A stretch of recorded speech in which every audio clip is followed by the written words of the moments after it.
Hey there, Sudan. Sorry about that. Didn't see you coming in.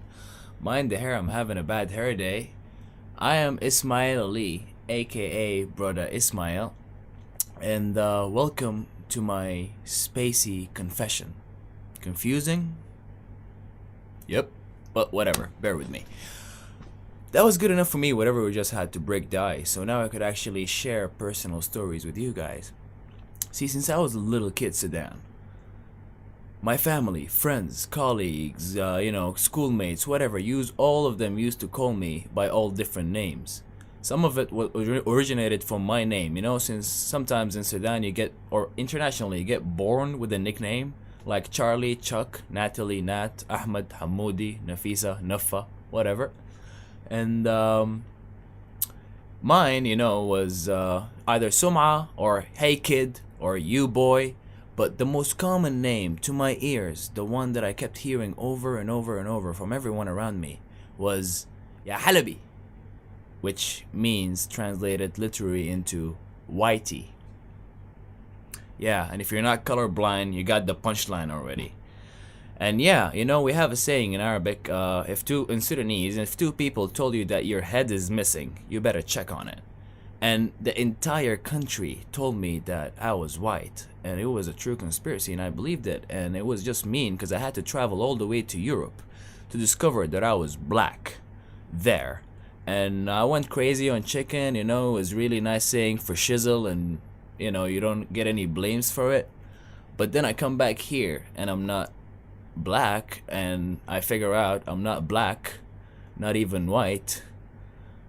It reminded me of that song, I'm Not a Girl, Not Yet a Woman. Because that song always confused me, because I always wondered whether if she's legal or not. Enough about me already, Sudan, because we're running out of time here, and I have a lot to share with you, because I'm generous, since I'm Jali. Oh yeah, some of you know it, some of you don't. Jali is one of the most famous tribes in Sudan.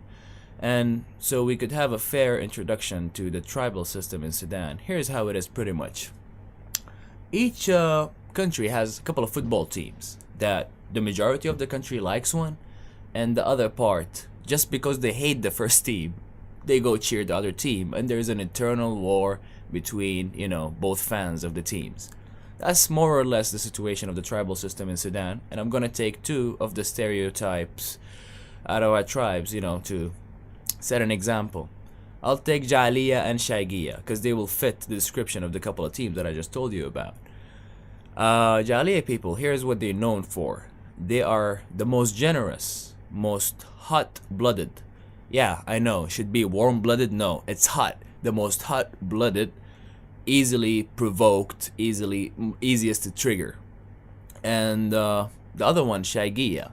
Well, there's one very famous fact about them, that when it comes to money, they are worse than Jews. They are pretty cheap. And here's how both of them, stereotypes, if you meet them in your everyday situations, how is it going to affect you?